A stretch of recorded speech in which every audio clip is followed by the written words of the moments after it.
Sveiciens, draugi! Te MRA kripto no kripto numur viens.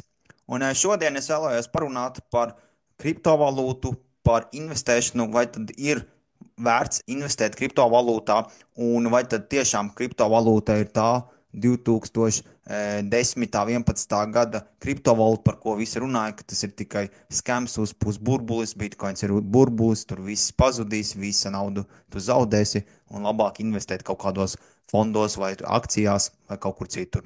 Kā piemēru, es paņemšu Vanguard Total Bond Market Fund Admiral akciju diagrammu. Šis ir viens no lielākajiem ieguldījumu fondiem, kas specializējas obligāciju tirgū.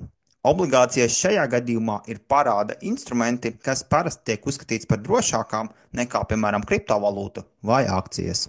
Tomēr, kā redzam diagrammā, šis fonds ir zaudējis 5 gadu laikā turpat 15%, kas ir diezgan neparasti instrumentiem, kas tiek pozicionēti kā uzticami un stabili. Galvenais šī krituma iemesls ir visticamāk ASV Federālo rezervju likmju procentu paaugstinājums. Cilvēki visbiežāk tiek aizsargāti no tādiem investīcijas veidiem kā bitkoins, lai viņi ieguldītu tādos fondos kā šīs. Kad tirgus piedāvā izaugsmas iespēju, kā piemēram bitkoins, kāpēc tad investēt tādos fondos kā šis un turpināt zaudēt naudu? Tas jautājums jāuzdod katram investoram sev. Un pats galvenais, šī nav finanšu ieguldīšanas rekomendācija.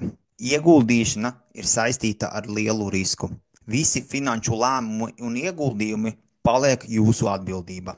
Es tikai padalos ar acīm redzamām lietām, kuras vienkārši nevar nepamanīt. Ja arī tevi uzrunā kriptovalūta, dodies uz video aprakstu, pievienojies kripto numur viens kanālam, čatam, kur būs viss par un ap kripto, kā arī, ja vēlies krietni vairāk informācijas saņemt un būt soli priekšā citiem, pievienojies kripto numur viens privātai grupai.